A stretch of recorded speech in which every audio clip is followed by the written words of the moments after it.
À Paris, de mai à juillet 2017, 10 inconnus ont participé à une expérience sans filet, avec comme point de départ la cuisine et la consommation de spiruline fraîche à domicile. Ce court-métrage ethnologique clôture une expérimentation de 2 mois sur les processus de transition alimentaire à travers l'intégration de super-aliments dans le quotidien des individus. Alternant moments d'introspection, d'interview, d'autogestion, d'échanges formels et informels, d'ateliers de cuisine et de repas conviviaux, ces 10 inconnus ont découvert la spiruline en se découvrant eux-mêmes et les uns les autres. Entre expériences culinaires hasardeuses et affolements gustatifs, ils ont, avec une équipe de chercheurs pluridisciplinaires, dessiné les contours d'une nouvelle manière de consommer, afin de consommer avec sens, pour eux, pour les autres, et dans un contexte où la spiruline fraîche aurait sa place. Entre créativité méthodologique, détours anthropologiques et temps long, la soirée du chat noir amène chaque invité au témoignage et à la réflexivité à travers 2 outils, l'ethnogastronomie et l'artificialité vérité. Situant le mangeur dans une perspective holistique, le repas accompagne les débats et interroge. Quelle consommation pour quelle alimentation de demain ? Donc vous savez ce qui nous amène et ce qui nous anime ce soir, donc c'est l'étude spiruline pour laquelle vous êtes portés volontaires ces deux derniers mois. Donc déjà je tiens tous à vous remercier parce que vous avez joué le jeu, que ce soit les amis, les collaborateurs, les collègues, on a tous vécu une expérience qui dépassait le strict cadre de l'étude et on a eu plein de données qu'on n'imaginait pas du tout. Donc là, pour ce dîner de clôture, l'idée c'est de prendre encore un peu plus de hauteur et de s'intéresser vraiment à qui vous êtes et à comment vous vous positionnez dans votre vie quotidienne et dans le monde de demain. Donc vous avez joué le jeu, vous nous avez ouvert votre porte, votre quotidien. Donc moi je vous ramène mes amis, mes collaborateurs, même mon ancien directeur de thèse. Et c'est que des personnes que j'estime d'un point de vue personnel, professionnel et humain. Donc encore merci à tous d'être venus et j'espère que vous passerez une bonne soirée. Merci Fanny. Déjà pour commencer, comment vous avez vécu, vous, participant à cette étude sur la spiruline? Jacques, ton expérience, ton ressenti sur l'expérimentation spiruline? C'est passionnant parce que découvrir un produit que je connaissais qu'en gélule, donc j'avais aucune idée, moi j'avais même jamais goûté de poudre ni même de paillettes, donc c'était vraiment tout à fait nouveau. Et puis voilà, c'était très amusant de faire ce test un peu comme ça, sans filet, quoi, de se lancer en disant... et bon, ça s'est bien passé apparemment pour chacun d'entre nous, enfin d'après ce que j'ai entendu et vu et goûté surtout. Donc c'était une aventure amusante. Ouais. Et Liane? Pourquoi moi? Parce que ça tombe sur quelqu'un. Oui, c'était amusant et puis aussi un peu la même appréhension, c'est pour la spiruline, c'était une espèce de médicament et là de le considérer comme un aliment à part entière à intégrer, c'était intéressant et c'était aussi intéressant de rencontrer des gens qui ont une approche de la cuisine différente et avec des points communs, des divergences. Pour ça c'était aussi passionnant de voir comment chacun s'est approprié ce produit bizarre, nouveau. Et puis des rencontres amusantes. Enfin, moi je me suis amusée en même temps. Je suis assez curieuse et j'ai appris beaucoup de choses. Et du coup, les experts qui ont participé à certains dîners. Écoute, moi j'ai rencontré des gens vraiment super sympas. J'ai été invité chez des cuisinières de talent et surtout le fait d'avoir participé, si tu veux, à la création des recettes. C'est vrai qu'on a avoir mis la main à la pâte au sens strict, puisqu'on a fait notamment les fameuses tagliatelles fraîches à la spiruline. Ça a été vraiment hyper sympa parce que quand tu rencontres des gens que tu ne connais pas, au début il y a toujours un petit peu d'appréhension. Et le fait de faire et de faire avec et d'apprendre à faire, ça permet d'ouvrir les barrières et de laisser tomber les inhibitions. Alors moi ça m'arrange parce qu'en plus comme je bois très peu d'alcool, j'ai pas le joker du vin pour faire tomber les inhibitions. Donc là justement le fait d'être sur un atelier pratique autour d'une thématique qui fédère, c'est super sympa. Et du coup Anthony? Moi j'ai beaucoup apprécié justement l'échange qu'on a pu créer ensemble et je trouve que pendant les repas il n'y avait pas de barrière parce que moi je venais de Seb. Pour le coup il y aurait pu y avoir des barrières, on était avec Mathieu, on était deux en plus, la fois on était chez Jacques. Ouais. Et je trouvais que vous avez vraiment ouvert les discussions, on a eu des discussions très très libres sur la spiruline, ce que ça pouvait donner. Et du coup, vous avez tout de suite imaginé des choses qu'on pouvait faire avec. Donc ça s'est vu à travers tous les repas, je crois. Il y a eu des créations dans tous les repas. Ouais. Donc moi, j'ai été vraiment épaté. Donc ça, c'était vraiment sur la matière, spiruline, et l'objet de ce pourquoi on est là. Et aussi après sur l'étude, la façon de mener l'étude. Moi, j'ai vraiment adoré parce que on peut penser que c'est très long au départ, de passer 3 heures, 4 heures, mais je crois que chez Charlotte, il a passé. Mais en fait, non, ça passe en un rien de temps. Et on était vraiment avec des gens passionnés, et moi, j'ai beaucoup appris. Donc ici, vous avez une soupe de pêche et de melon avec une émulsion à la clamate, qui est une algue, je pense qu'il y en a certains qui connaissent, sauvage. Et vous avez un autre élément qui apporte du croustillant dans la soupe. Et on vous laisse découvrir. Merci. Ma question. Ah, il y a un truc, il y a des surprises. Ah oui, il y a un criquet. Il y a un criquet. On fait attention à ceux qui ne souhaitaient pas en avoir. Là j'en ai un gros où je vois clairement les yeux et tout et moi je suis pas végétarienne mais pas loin et j'ai vachement de mal à manger quelque chose où je vois que ça a été vivant en fait. Enfin, on voit vraiment les... Et là voilà, ça me donne pas trop envie. Et... Autant quand c'est tout petit, grillé, les petits verres de farine et tout, bon, ça a pas beaucoup de goût et ça me gêne pas trop. Là, je vais pas manger le deuxième. J'ai goûté le premier. Je les vois, je peux pas. Je me dis, pour moi, c'est pas à manger, ça, c'est un truc. Moi, j'aime la viande, moi, je suis une carnivore. Mais ça, s'il reste que ça, je mangerai jamais, quoi. Moi, je mourrai avant. S'il y a que ça sur terre, je mange plus, quoi. Oui, mais je mangerai plus rien. Enfin, je veux dire, je mangerai la main à la rigueur, mais. Là, le pire, c'est que je lui ai fait peur d'ailleurs, c'est que quand j'ai poussé, je prends. Comme il m'a dit, la tienne est végane, donc c'est bon. J'ai poussé, mais le bruit que ça a fait sur la paroi, j'ai sursauté, j'ai tout lâché. Bah, c'est comme ça que j'ai vu que. Et toi, tu me dis non, il n'y en a pas, et du coup, je vais à la pêche et je la vois avec les yeux, c'est vrai. Ah bah ça, c'est Pierre-Yves, hein. On a eu un petit. Ouais, non, mais c'est-à-dire, limite, elle me regardait, quoi. C'est juste pas possible. Pour moi, ce n'est pas un aliment qu'on mange, je veux dire, que ce soit. Je veux dire. Après, bon, c'est une répulsion, c'est peut-être une faute de ma part, mais je... Non, il faut pas le voir comme ça. Par rapport à l'alimentation, c'est sûr. Enfin, moi, c'est comme ça que je le vois. C'est une construction culturelle. Aussi, bien sûr. Enfin, moi, je le vois pas autrement. Franchement, il m'est arrivé une fois, et par erreur, et j'étais petite, mais je me rappelle encore, ça m'a traumatisée. Dans un souk à Jérusalem, j'ai mangé des beignets. Et en fait, ma mère est arrivée après, je devais avoir 8 ans, on m'a offert le cornet. Et elle m'a fait voltiger le cornet. Et après, on m'a expliqué qu'en fait, c'était des beignets de sauterelles. Mais je crois que là, la répulsion, elle a été inscrite à vie, quoi. Mais comme j'aurais la même répulsion pour un lapin ou pour un cheval, c'est mon copain. Tu vois ce que je veux dire? C'est bien au-delà de... Là, je parle parce que la viande, j'en mangerais normalement sinon, mais là, j'en mange toujours pas. Donc, c'est vraiment pas une histoire de cache-croûte. C'est vraiment... Je peux pas. Pourquoi servir l'insecte? Enfin, moi, je l'ai mangé, hein, ça m'a pas trop posé de problème.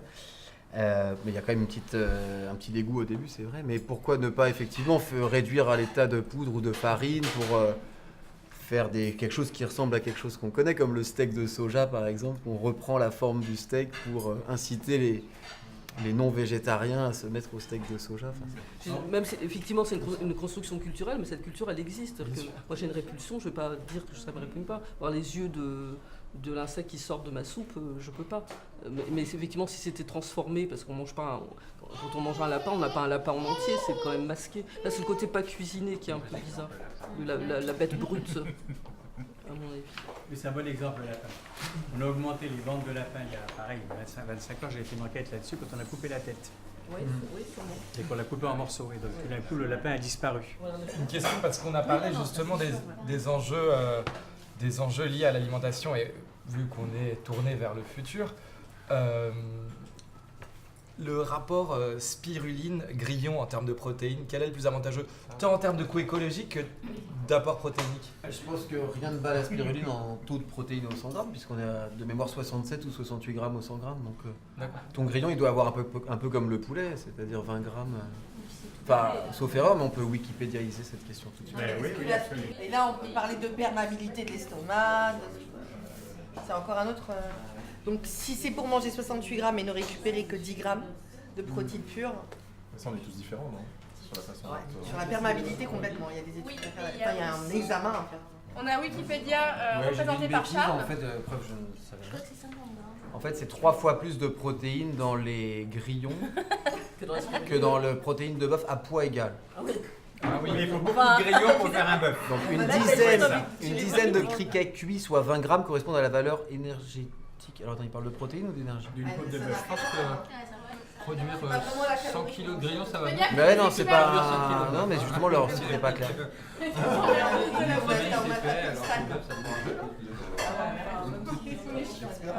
Donc c'est 3 fois plus que la viande. D'accord. Par rapport à la On doit être à peu près dans les mêmes taux. Merci. Donc ici, je vais vous présenter l'entrée. Vous avez une soupe de tomates traditionnelle italienne qui est liée au pain. Qui s'appelle papa al pomodoro. Excusez-moi pour l'accent italien. Avec un œuf poché, des pickles de girolles et vous avez des chips de bacon végétal à base de farine de froment, pommes de terre.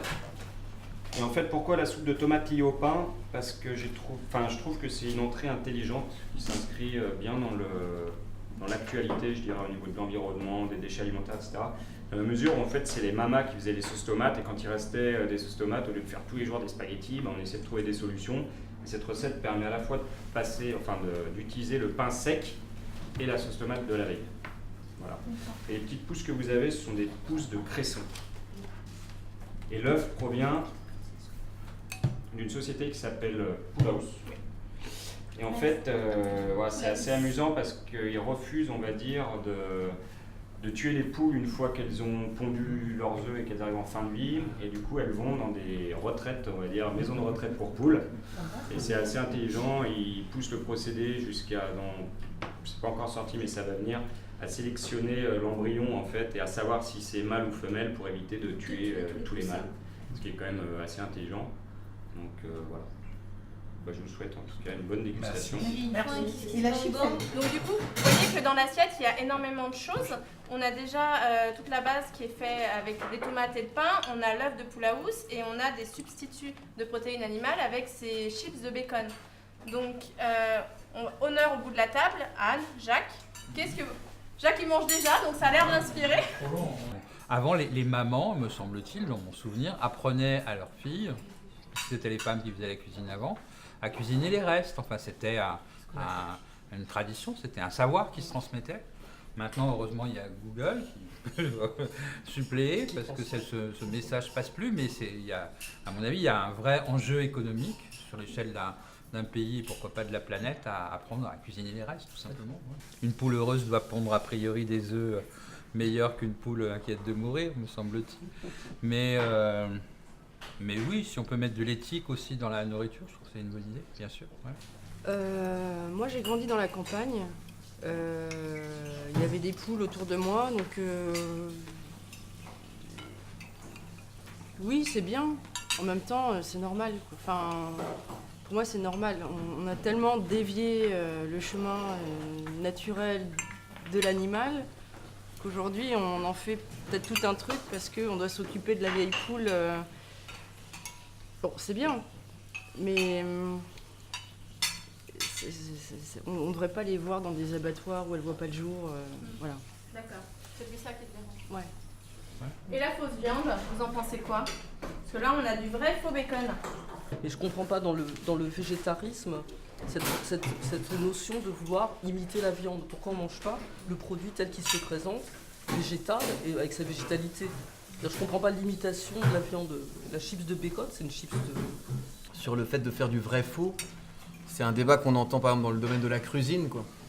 Et c'est vrai qu'il faut le voir en termes de transition. Je pense qu'il y a des personnes qui ont envie de retrouver un art de la table et une forme de transition. Si vous leur servez une assiette dans laquelle il y a du riz et des légumes, ils vont dire tiens, il manque un pied au triptyque, il manque le steak.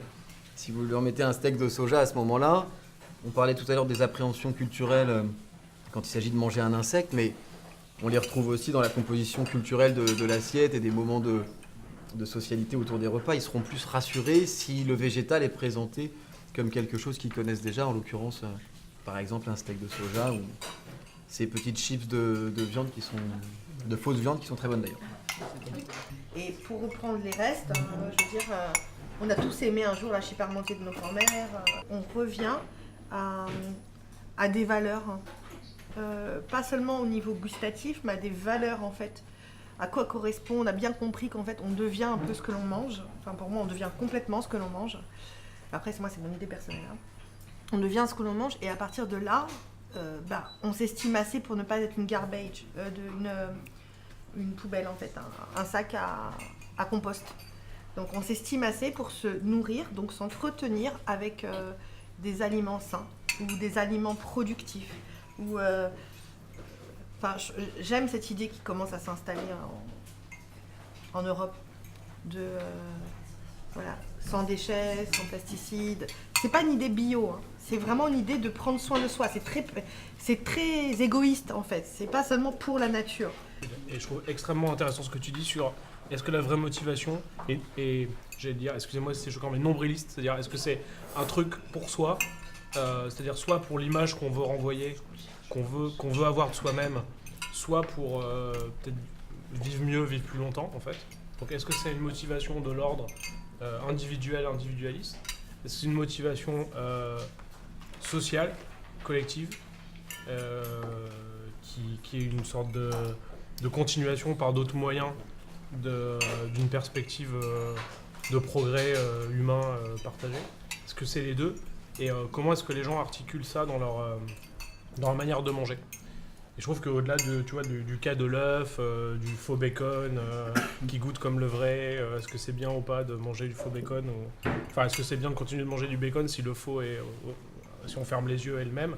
Je trouve ça intéressant de savoir pourquoi les gens investissent tellement de temps et d'énergie dans leur manière de s'alimenter. Ce qui est quand même le phénomène contemporain dans nos sociétés nouveau. Je pense pas, par exemple, quelqu'un qui aurait vécu il y a 50 ans, qui arriverait là ce soir, je pense qu'il hallucinerait sur les débats qu'on a, justement la profondeur des échanges qu'on a à propos de n'importe quelle petite...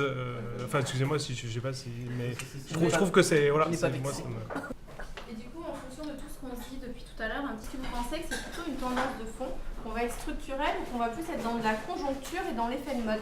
Vous, en fonction de votre expérience, de vos métiers, comment vous percevez ça? Il y aura des modes qui vont se greffer là-dessus, comme des nouveaux trucs, vegan c'est nouveau, bio on n'en parle plus beaucoup, on en a parlé de ça. Il y aura certainement des nouveaux trucs, mais je crois qu'il y a plus qu'une tendance, il y a une évolution profonde sur le fait qu'on a envie de changer notre mode d'alimentation parce qu'on sait que notre façon de manger nous a rendus malades. Enfin, on le sait bien.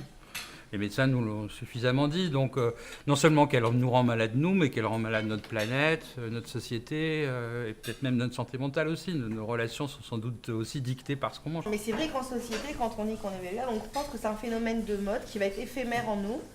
Et qui va me dire, on me le dit tout le temps. Non mais ça va te revenir. C'est ouais, exactement. Non mais t'inquiète, tu vas y revenir. En fait, déjà petite, j'aimais pas la viande. Donc c'est pas vraiment parce que on m'a inculqué une idéologie, puisque quand t'es petit, que t'as 3 ans, t'as pas vraiment de notion. Un steak, c'est un steak. Mais je sais que par exemple, moi j'ai 5 enfants, et dans mes 5, je sais qu'il y en a 2 qui vont être véganes avec moi. Et je sais que sans leur dire, parce que je la cuisine la viande tous les jours, sans leur dire, écoute, tu manges comme moi, tu manges pas comme papa, ils vont de toute façon finir comme moi, parce qu'ils ont les mêmes ressentis vis-à-vis de la viande, ou juste de la viande saignante dans l'assiette de l'autre. Donc je pense qu'il y a aussi des choses qui sont innées que tu peux pas comme ça éluder et puis dire non, ça n'existe pas, c'est un effet de mode. En fait, moi j'étais végétarienne pendant plus de 10 ans. Suite à, quand j'avais 20 ans, un voyage aux États-Unis où la viande là-bas m'a un petit peu dégoûtée par rapport à... Mais j'étais un peu loin de tout ça, mais par rapport aux hormones, enfin tout ça, enfin bon, bref. Et puis j'aimais pas trop non plus. Et finalement, moi je suis revenue à la viande tout simplement parce que j'ai rencontré quelqu'un, donc comme je disais, qui avait un restaurant étoilé et qui a su me faire goûter, comme elle disait, un petit peu des vrais produits. Et que ce soit viande ou autre, ou tout type de légumes, des fromages, etc. Et finalement, c'est un peu ça. C'est-à-dire que moi, maintenant, dire je suis végétarien parce qu'il faut pas manger de viande, mais j'ai boire un coca, et ce qui arrive quand même assez souvent, je trouve ça totalement absurde. Donc, moi, aujourd'hui, je suis plus à respecter finalement, les saisons, savoir où j'achète mes produits, si les gens qui les font à leur petit niveau les font correctement, etc. Pour moi, c'est vraiment un truc d'éducation. J'ai été élevée dans une cuisine, on m'a appris à cuisiner, on m'a appris à reconnaître les aliments, à aller dans le potager, prendre les trucs, les sentir, et c'est un truc tellement inhérent à moi que, personnellement, j'ai pas l'impression d'une mode ou d'un changement, mais d'une poursuite d'une éducation et d'un truc qui est beaucoup plus ancré au niveau, sur le temps, plus que sur quelque chose qui peut être éphémère. Mais je me trompe peut-être, c'est mon ressenti par rapport au discours les choses qui étaient dites avant. Charlotte, t'en penses quoi de ça? Je pense que c'est aussi lié au cheminement personnel et individuel, que ce soit lié à l'éducation, à l'enfance, ou que ce soit lié à des prises de conscience plus tardives, entre guillemets, de se dire, ça me tient à cœur que l'animal n'ait pas souffert, ou ça me tient à cœur que mon alimentation soit effectivement soit raisonnable, soit responsable, soit aussi bonne pour moi, en fait, et effectivement de ce que tu disais tout à l'heure, de ne pas ingérer des choses qui vont me faire du mal, mais en tout cas qui sont pas hyper bien, quoi. Et ouais, je pense que c'est ça, c'est un mélange des deux qui crée vraiment les changements de comportement alimentaire aujourd'hui. Et Dominique, vous en pensez quoi de tout ce qui vient de se dire sur ces nouvelles tendances alimentaires, sur le respect animal, sur est-ce que c'est un effet de mode, est-ce que c'est une tendance, est-ce que c'est parisien, centré, est-ce qu'on est sur une tendance de fond, vous le voyez comment? Pour moi, c'est un monde absolument étranger et étrange. C'est pour ça qu'on vous pose la question. Oui, c'est générationnel aussi. Hein. J'ai 71 ans, donc je peux témoigner au-delà de 50 ans. Quand j'étais jeune, la viande était comptée au compte-gouttes. On mangeait des œufs, on avait du poisson, et j'étais pas une famille pauvre. Hein. Je suis né à la campagne, comme je dis rigolant, je suis à Neuilly, près du bois de Boulogne, donc c'est pas vraiment du lumpen prolétariat. Dans l'histoire, au 19e siècle, on mangeait des marrons, on mangeait des châtaignes. Donc il n'y avait aucune diversité, il n'y avait aucun équilibre alimentaire. Ce que je comprends aujourd'hui, et j'allais dire grâce à Fanny Durest, que c'est avec elle qu'on a le plus discuté, c'est qu'on est dans une nouvelle phase. Et donc je vois aujourd'hui une montée de la spiritualité, je vois une montée de ce qu'on a souvent vu dans l'histoire. Là, je suis plus dans le témoignage. C'est le retrait du monde, c'est-à-dire quelque part, il y a toujours eu des mouvements, je mets retrait du monde au sens large, hein, c'est un espèce de refus du monde tel qu'il est, avec du positif ou du négatif, peu importe. Hein. C'est ce qu'on appelle les mouvements monachistes, par exemple. Bon. Donc, quelque part, mon interprétation aujourd'hui, et je m'arrêterai là-dessus, c'est quand je vois les mouvements véganes ou végétariens, j'ai plus tendance, pour le moment, à les interpréter comme soit des effets générationnels, soit comme des moments aussi de société qui expriment un malaise par rapport à la société. Et puis voilà. Mais pour moi, c'est ni bien ni pas bien. Vous voyez bien ma conclusion. Ma conclusion, c'est que je ne crois pas à une nature passée qui était bien. Donc je ne crois pas du tout, c'est vrai, je ne crois pas à un retour à des valeurs qui n'existaient pas pour moi autrefois. Mais par contre, tout ce qui est dit là me paraît quelque chose de vrai. Vous voyez, c'est vécu par les gens. Donc pour moi, c'est bien au sens, c'est là, quoi. C'est puis point. On va vous présenter du coup, par intervenir de ce plat, d'autres alternatives. Et l'objectif, c'est de vous faire toujours réagir là-dessus. Donc ici, vous avez des filets de maquereaux de ligne qui sont marinés avec du gingembre confit, un peu de coriandre, un peu de soja. C'est posé sur un risotto de millet à la spiruline qui a été fait avec des paillettes et lié avec la crème de parmesan à la spiruline que vous avez goûté au départ. Vous avez une tuile à l'encre de sèche et une émulsion au curcuma. Donc pourquoi le millet? Le millet est une céréale d'avenir puisqu'elle nécessite très très peu d'eau pour se développer et grandir et se cultiver. Donc il y a un très très gros potentiel en Afrique, en Asie notamment également. Poisson de ligne, poisson gras, poisson durable, puisque le maquereau, on est encore loin heureusement d'en avoir épuisé les réserves. Et puis c'est un poisson qui est très très riche en oméga 3. Sous le poisson, vous avez des pleurotes Monte Cristo. Pleurotes Monte Cristo sont des pleurotes parisiennes qui sont cultivées sur du marc de café recyclé. Donc on est dans l'économie circulaire. En fait, ils récoltent le marc de café dans les entreprises, le marc de café usagé, Et en fait, ils appellent ça le substrat et ils font pousser les pleurotes sur ce mélange de mycélium et de marc de café, ce qui est assez intéressant. Et ils ont créé la monnaie pleurote pour parler avec les entreprises. C'est assez original. Voilà. En tout cas, je vous souhaite une bonne dégustation. Merci.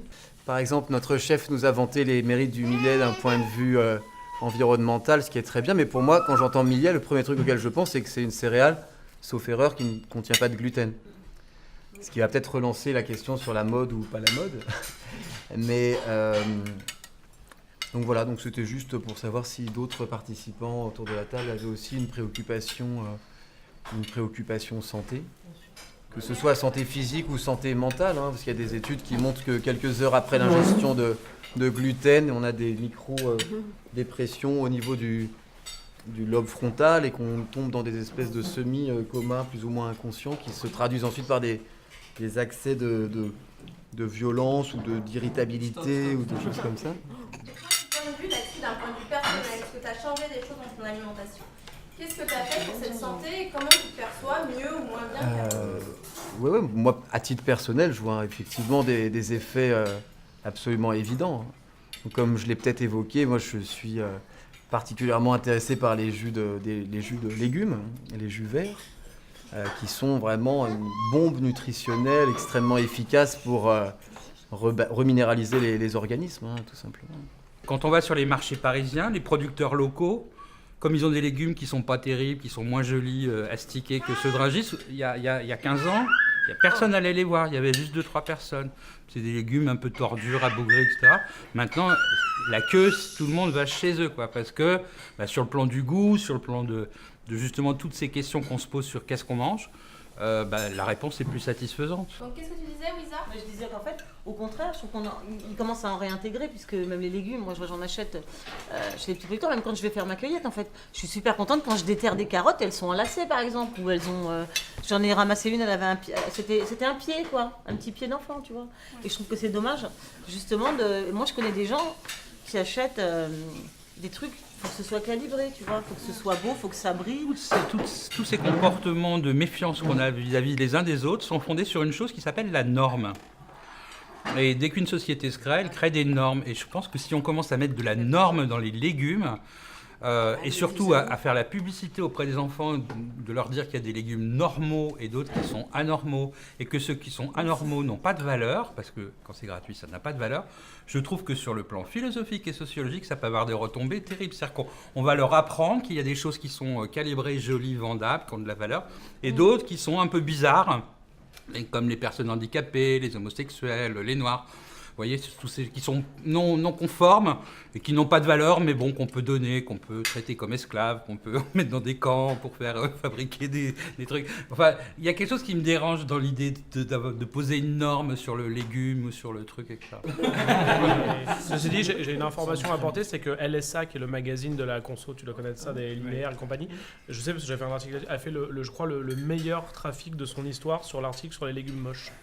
C'est un des articles les plus lus de ce magazine, qu'en général personne ne lit parce que ça parle de choses très techniques et donc c'est pas le grand public, mais le professionnel, sectoriel. Mais l'article sur les légumes moches a vraiment touché une corde sensible chez l'électorat français parce que c'est très très très lu. Au-delà du légume moche, je crois dès 2009 dans la presse, on faisait l'éloge du moche dans la société de consommation, en montrant que maintenant la contre-culture, tout ce qui est en déclin du mouvement général, avait quelque chose à prouver aussi. Tu voulais ajouter quelque chose? Ouais, je crois qu'en France, on est très très en retard sur les légumes moches. Il y a des pays, même en Angleterre, il y a des émissions entières qui sont faites justement sur... Et ils n'appellent pas ça moche, ils appellent le légume ludique. Donc quand tu traduis, c'est vraiment ludique. Ils emploient le mot ludique. Et ils sont effectivement moins chers. Ils sont 30% moins chers en fait que les autres légumes parce qu'ils ne disent pas qu'ils sont moches, ils disent qu'ils sont ludiques, mais qu'ils sont difficilement épluchables. La carotte 3 pattes, elle rentre pas dans la machine. C'est pas parce qu'on n'en veut pas, c'est parce qu'en fait, quand on remue la terre, et ben le calibrage fait que ça ne rentre pas. Donc c'est celle-là qu'il faut vendre. Alors comment la vendre? Ou comment, en tout cas, la remettre dans le goût du jour. Et là, il y a des chefs justement en Angleterre et qui disent qu'ils n'emploient que ces légumes. Ils n'emploient que ça. Ils ne veulent plus entendre parler des autres légumes.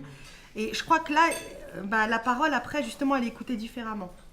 parce qu'on dit que eux utilisent la meilleure qualité, et donc a fortiori, à la limite, plus il est bizarre ou ludique ou moche pour le français, plus en fait il aura du goût.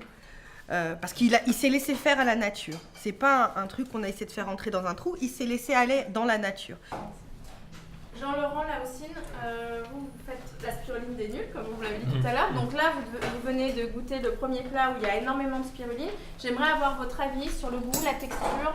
Qu'est-ce que ça vous a fait de manger ça? Je suis pas encore tout à fait convaincu, à vrai dire. Pourquoi?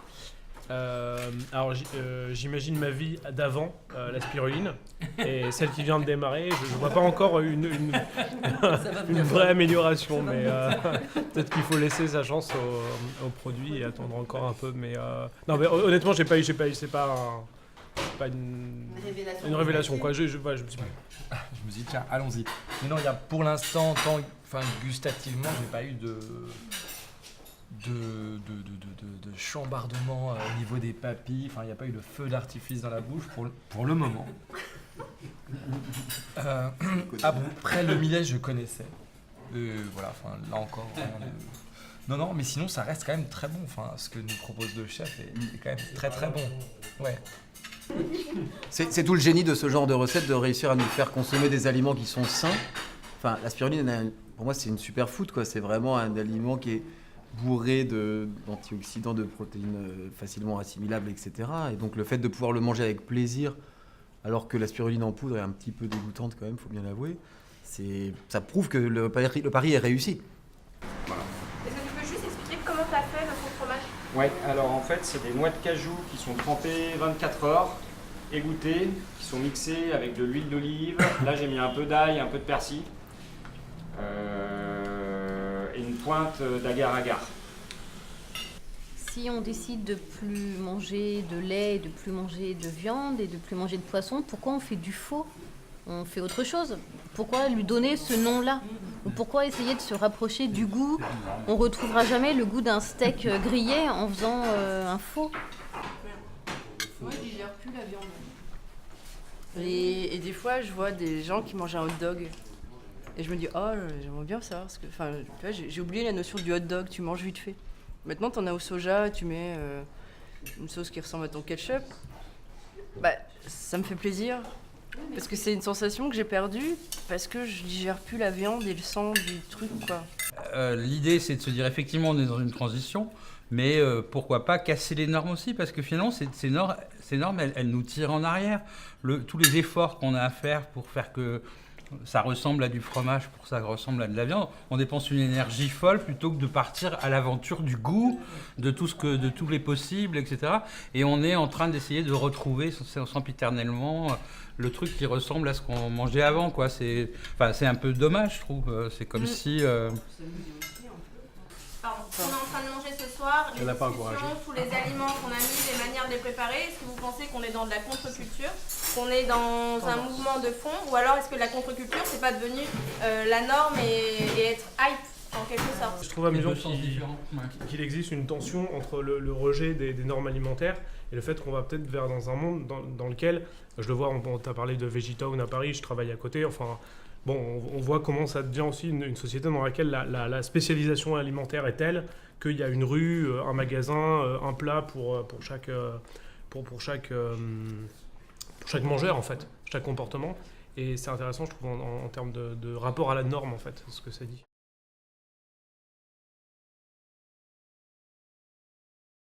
J'avais l'impression, au fond, de me trouver face à des gens qui sont depuis assez longtemps végétariens ou véganes, je ne sais pas les distinguer, et qui avaient l'impression que ça commençait un tout petit peu à devenir quelque chose de plus général aujourd'hui, mais qu'ils étaient encore minoritaires et que c'était encore difficile, j'allais dire, de vivre sa véganité ou de vivre le côté végétarien et ne pas manger de viande. C'est encore une transgression. Moi, j'ai été un peu touché par ce qui a été dit sur la norme et sur la norme du moche. Parce qu'entre guillemets, moi je suis entouré de moches, ma femme est juive, ma fille aînée est mongolienne, un de mes derniers fils est homo. Ils sont rigolos qu'ils sont moches, bien sûr, ils ne sont pas moches du tout, mais c'est pour dire que il y a des moments où on est quand même sensible au fait que encore nos sociétés sont relativement tolérantes, parisiennes. Si tu vas en dehors de Paris, c'est déjà moins tolérant pour certaines choses. Donc, le fait que la question de la norme soit sortie est extrêmement intéressante, surtout à partir des légumes. Vous décrivez des légumes moches, ou des légumes avec 2 pieds, ou des légumes qui ne passaient pas dans les machines, des légumes qui n'étaient pas standards. Et si on fait une interprétation sauvage, c'était vraiment un discours projectif de leur propre sentiment d'être complètement différents, de ne pas rentrer dans la norme, de ne pas être dans le standard, et quelque part d'être un peu rejeté parce que personne n'acceptait leur mode de vie. Et j'ai peut-être été plus frappé par le sentiment de rejet qu'ils exprimaient avec modération qu'un sentiment de rejet de la société que j'aurais postulé qu'ils avaient un rejet de la société. C'est pas vrai, c'est possible, mais c'est pas ce que j'ai senti dans le discours. J'ai plus senti que eux se sentaient rejetés. Quand on est face à une transition, ça questionne, c'est pour ça que je pense que c'est un sujet assez passionnel et qui laisse personne indifférent, parce que même si ça concerne une minorité, toute la majorité est obligée de se repenser en fonction de cette nouvelle alternative. Donc en fait, quelqu'un qui mange de la viande, même si la plupart des gens mangent de la viande, le fait qu'il y a une toute petite proportion de gens dont c'est plus le cas ou pas le cas, en fait toute la société va être obligée de se repenser, de repenser son rapport à l'alimentation, à la consommation. Donc moi, ça m'a fait réfléchir à ça, forcément. Ouais. En termes de méthode anthropologique, de façon extrêmement paradoxale, alors qu'on est entouré de perches, de caméras, d'appareils de photo, d'enregistreurs. Et donc on pourrait croire que c'est une situation absolument artificielle. Eh bien pas du tout. Moi j'ai retrouvé le type de situation que j'avais quand je travaillais dans mon village à Sakameso au Congo, où on arrive au village, comme on dit.